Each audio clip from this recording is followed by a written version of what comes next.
Hey mama, if you're listening to this, you might be carrying a secret that feels too heavy to speak out loud. You look like you got it all together, you serve at church, maybe you even lead a Bible study. You smile when you drop off the kids, but no one sees the other side of you, the one that comes out behind closed doors. At home, you are a completely different person. You yell, you explode, you scream at your kids, sometimes in their face. You tell them to shut up. You grab them too harshly. You throw things across the room. You smack them in anger, twist their ears, spank them in rage, and immediately after, you are hit with a tidal wave of shame. You cry alone in your room and you whisper, "God, what is wrong with me?" You feel scared and disgusted by your own reactions. You're terrified that someone might find out. You wonder if your kids would be better off without you. You feel unworthy, broken, and too far gone to be redeemed. You try to fix this on your own. You listen to podcasts, parenting books, download freebies, but nothing changes. You keep falling back into the same patterns, and it feels like you are stuck in a cycle that you can't break. You don't trust yourself anymore, and if you're honest, you are afraid of who you've become. But here's the truth, Mama. You are not beyond hope. You're not alone, and with God's help and the right support, you can change. I'm Elizabeth, a mom of 4 and an anger management coach for Christian moms. And inside my Calm Christian Mom coaching program, I guide women just like you through a powerful transformation. This isn't shallow behavior management. We go deep. We address your triggers, your stress, your mindset, your nervous system, and the spiritual root behind your patterns. We invite God into every layer and walk hand in hand towards healing. In just 12 weeks, you can become a completely different mom, unrecognizable. One who leads with patience, not panic. One whose children feel emotionally safe around her. One who cultivates peace. This summer, I'm offering a Calm Mama strategy session, a powerful 15-minute one-on-one coaching session designed to help you uncover the root of your anger and receive spiritual, emotional, and practical support. It's your chance to experience what coaching is like with me before diving deeper into ongoing support. If we both feel like the full program is the next right step, we can talk about what that looks like for you. You don't have to keep living like this. Your family is worth healing, and so are you. Use the link in the show notes to book the Calm Mama strategy session.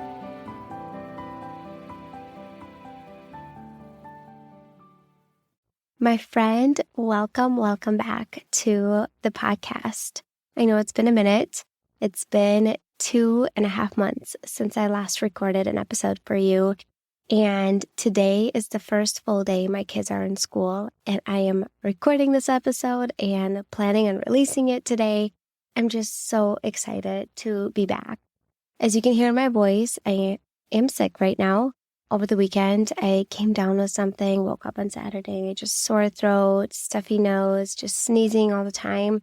Been giving so many supplements and like turmeric and vitamin D to my kids and ginger, making a mixture of everything.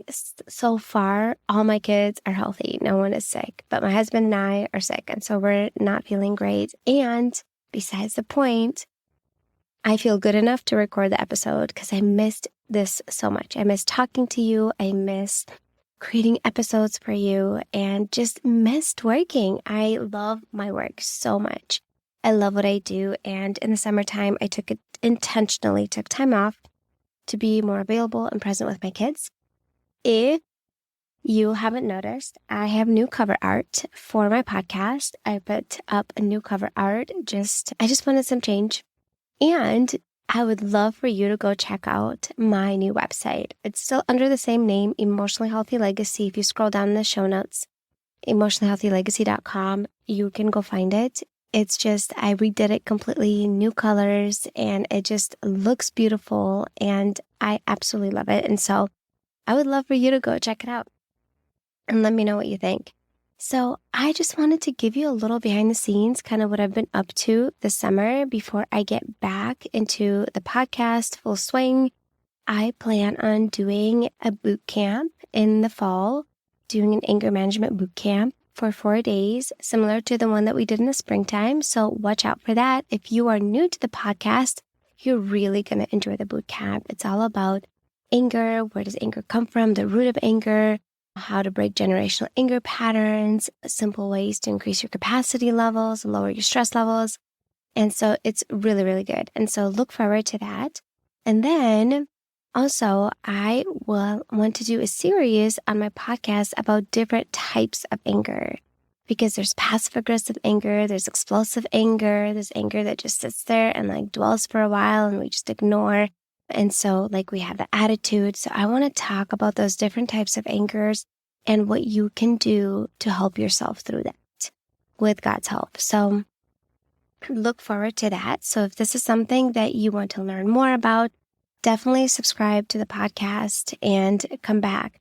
I plan on releasing at least one episode per week. Some weeks I might be adventurous and release 2, but the goal is to do at least one episode a week. And I've been pretty consistent with that. So I'm really, really happy that you're back, and you're listening to the podcast, and I get to talk to you. I get to teach you. And so I just wanted to share with you a little bit how the summer went for us. I took June all off and July all off, and then half of August. And so in the summertime, I took my kids to the pool a lot, and our neighbor down the street has a pool. So I went over there. I had some play dates with other moms. I went to the beach with the kids, kind of like beach where the water, it's like, quiet water. It's like a little gulf of water. So I didn't have to go to the beach with the kids by myself, because that would be too stressful for me. I also did no screen week with my kids the first week after school ended. I was planning on doing it longer, and then it was great at first. It was wonderful. It's just in the summertime here in Florida. It is so hot. It is so hot, and we are stuck inside a lot. And so I think it was more like for my mental break in the middle of the day to have more quiet in the house. I had my kids do screen time during quiet time again, just because I needed the mental break. And so I was going to do it for 3 weeks, and then it quickly ended after a week.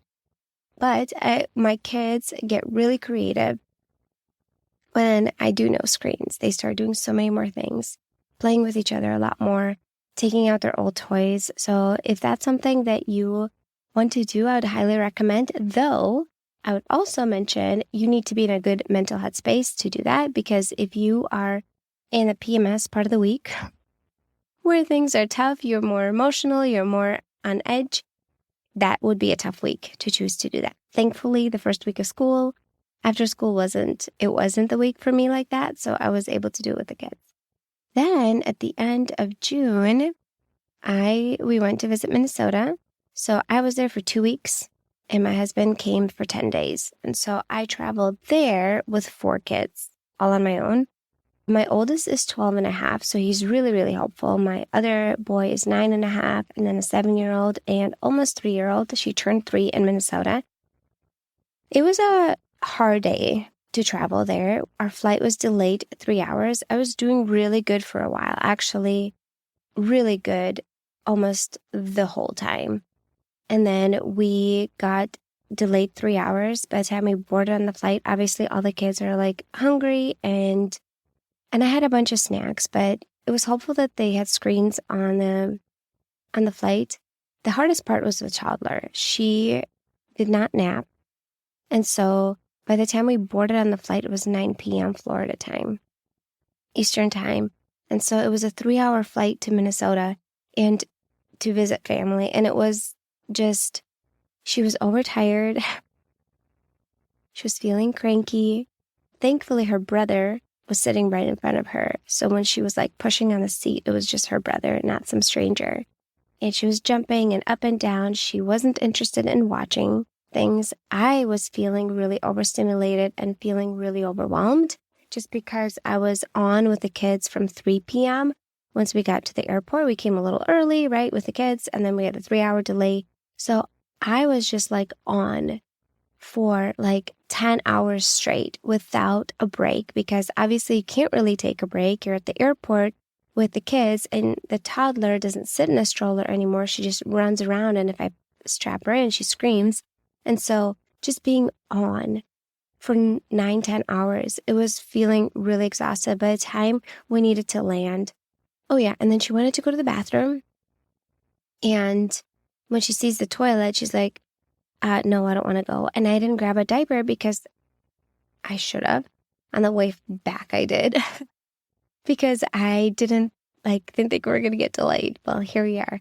Anyways, and so she didn't have a diaper, so I would need to take her to the bathroom, and she would see the toilet on the plane. It's like, no, I'm not going to go. So we kept going back and forth.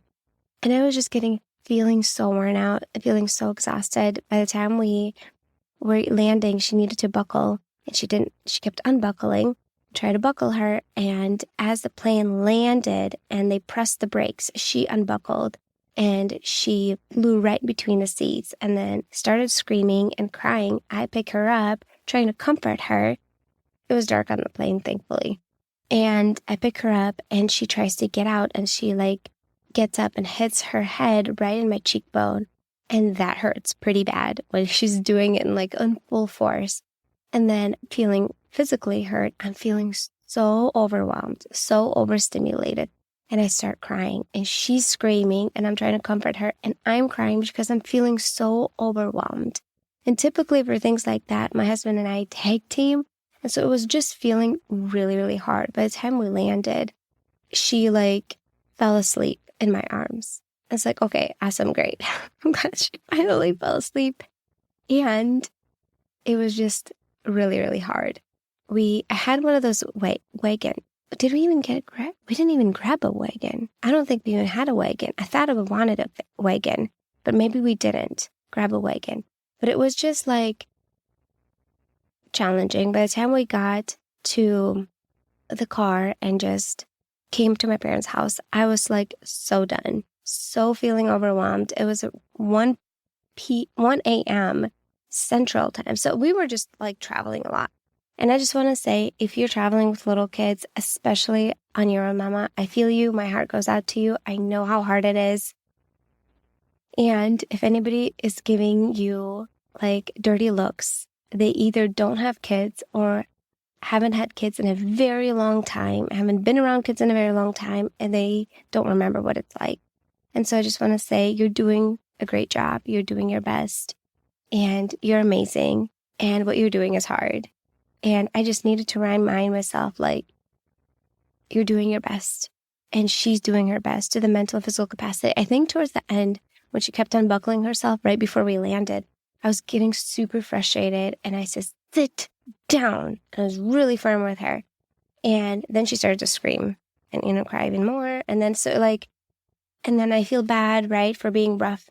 And then I'm no, I was holding on really well the whole flight. And so I just wanted to remind you that if you feel tension, if you feel frustration, it's normal. It makes sense why you're feeling overwhelmed. And if you can help it, travel with some support, if at all possible. I was so thankful on the flight back. We were flying back with my husband, and I got to sit by myself, and he sat with the kids, and I got to relax the whole flight and read a book. And it was glorious. It was amazing and great. And I'm so, so thankful for that.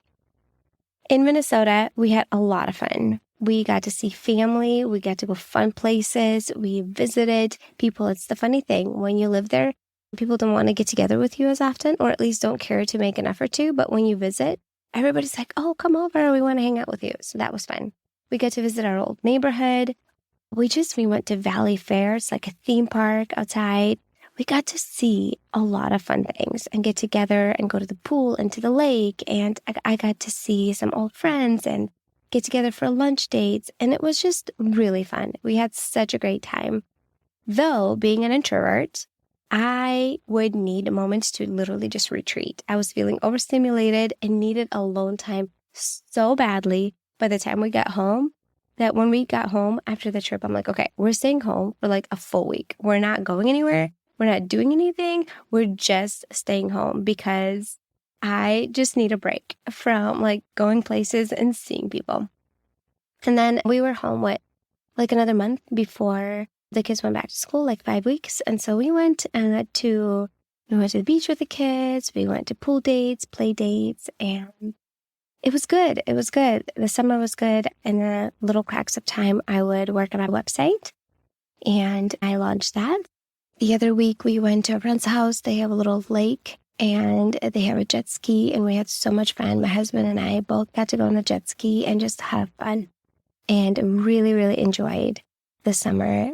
I had such great and fun memories, and we balanced it with staying home like at least 3 to 4 days a week, 3 days for sure.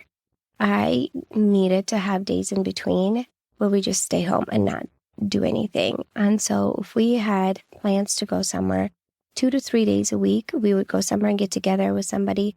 And then the rest of the time we would just stay home. We would stay home, like take it easy, sleep in, just stay home. And I totally got out of my morning routine, which I really missed that. And I really need to get back into it. And I am getting back into it this week. But it was helpful to just take things slow and take things easy. And that's kind of how I wanted the summer to go. And last week was so stinking hard. It's like the week before school starts. The kids were getting so antsy. Everybody was feeling really emotionally charged. Things were getting really tense. We had even a day where I literally had everybody eat separate spaces in the house for dinner just because we just could not get along. It was just so emotionally charged. Sibling rivalry. Everybody is just at each other's throats because they're so ready to go back to school. My kids I guess they're not used to being with each other all the time like homeschooling kids. And I am an introvert too, and I need some space, and I haven't had that much space, and it was just getting like challenging for all of us. And so one of the evenings, I'm like, you know what? We're going to make it simple. Everybody go to different spaces just so no one's annoying you or bothering you. And that's just kind of like what we did to make things a little bit easier. So things weren't getting escalated, because otherwise things were just getting so escalated with the kids. And I did not have the mental energy and capacity to deal with it. I was just not in a place to handle it well. And so the easiest thing was to do just to separate everybody. And I know that's temporary. And then I got sick over the weekend, and then school started this week. So the kids went to school. Today's their first full day back. And so I'm excited to get back to work.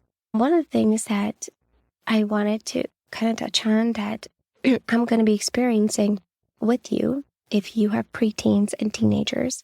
My oldest son is a tween. He will be 13 in January. And one of the things that I heard about, but was hoping that I would avoid it, that it wouldn't happen to my kids, but obviously it's not, is, you know how teenagers, they just change when they get older. They want to be more isolated, want to be more by themselves or with their friends. That is changing with my son a lot. He cares a lot more about his friends, what people think about him, what he wears, what he dresses, how he looks like, how his hair looks, what shoes he wears. The other thing is can I just have a moment for all the moms that are experiencing preteens and teenagers that have attitude, snarky remarks, unhelpful comments, sarcasm, mocking? I just want to say, I feel you, and I know exactly what it's like, and how challenging and triggering it does feel, and uncomfortable it feels, and how much emotion it brings up, and how easy it is to get sucked into that and say something snarky and unhelpful back. And I just want to say that I feel you. I understand what it's like. I'm walking this with you. I'm navigating this with you, and praying for God to give me the wisdom to handle it in the wisest way possible so I don't get pulled into it. And one of the best things that I have found that you could try with your kids, not saying that it's going to work, I ask the question, I'm like, is this helpful, what you're saying right now? Is this helpful or hurtful? Is this helpful or hurtful? They know the answer to that. I'm like, Or I say, try again. Try another way. That was hurtful what you said. Try another way. Or I ask them a question. I said, what is another way to get what you want? Like when they are being rude with their comments to their sibling or just in their tone with me, disrespectful. I'm like, what is another way to get what you want? I see this is what you want. What is another way to ask for it? Instead of the way that you're asking right now, because I'm not okay with that. And I'm not gonna tolerate that and agree with that. And so that's kind of like my way of handling it in a way that is not escalating the circumstance. So take it for what it's worth. You can try it with your kids, see if it's helpful or not. But I do that with my oldest son. It's just hard. We was talking with two of my closest friends right now this morning about teenagers and just the comments that they say and the remarks that they say, and just because one of them is 10 years ahead of me and the other one is 20 years ahead of me, and they both have teenagers, and they're both been through or going through what I'm going through right now. And we were just talking about how challenging it is and how mentally can be so hard for moms, because we're doing our best to parent and show up for as much as we can for our kids and do so much for them and make special memories. And when our kids say hurtful things, it just really, really hurts. It's like you're working so hard as a mom, and it just hurts when they say hurtful things. And so I just want to speak life into you and just remind you that you're doing a great job, Mama. You're doing a great job. You are amazing, and you're doing a great job. And right now, your kids don't appreciate you maybe to the extent that you want them to, and they don't realize for everything that you do, but you're doing a great job. And if you went missing today, their life would be forever changed, because you have that much positive impact on their life.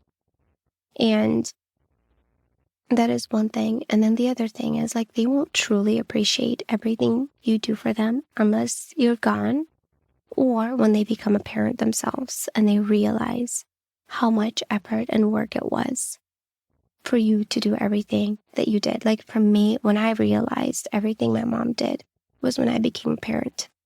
And the older I am, the more I realize how much my mom went through parenting us and how hard things were. And when we talked to her in a specific way and harshful words, how hard it was for her to handle all that. And one of the things that my mom said that she helped her was to realize that that's normal for teenagers. And one of the things my mom did a really good job was she did not get sucked into our snarky remarks and comments when we were teenagers. She did not get pulled into it. She responded instead of reacted to us.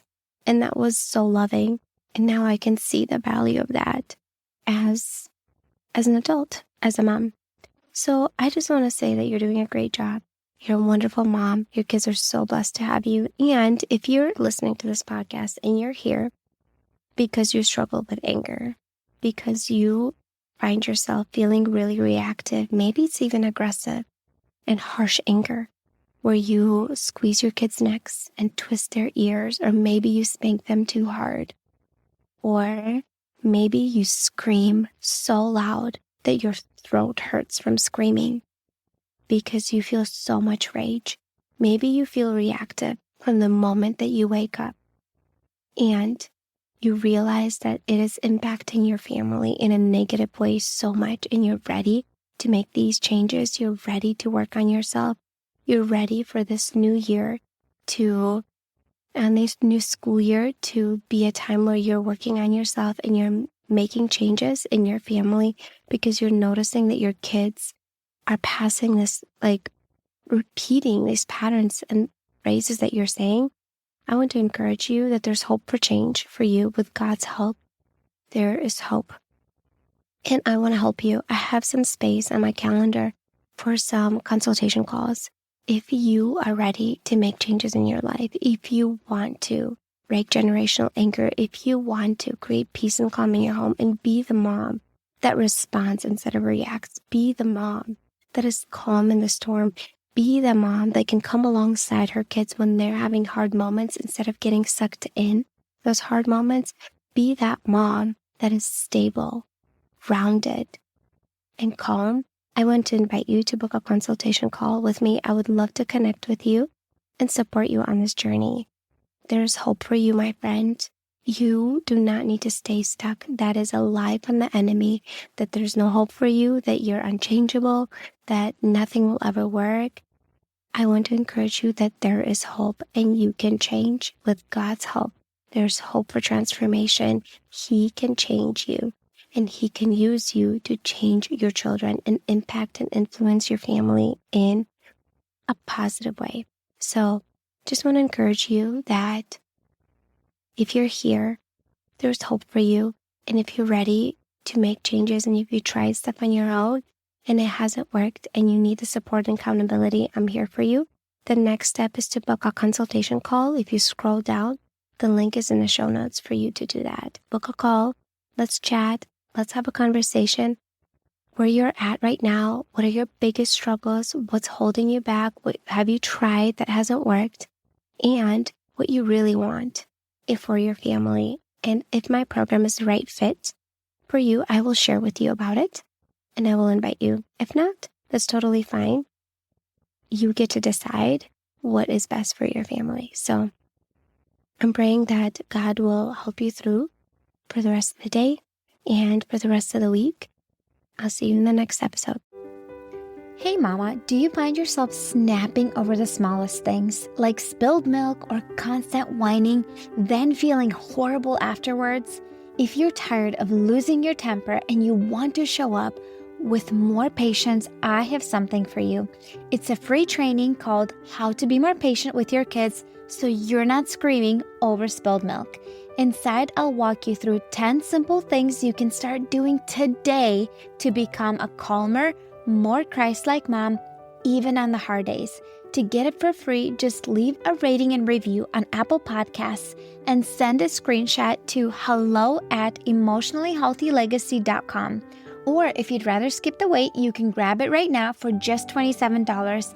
The link is in the show notes. Let's help you become the peaceful, patient mom your kids need.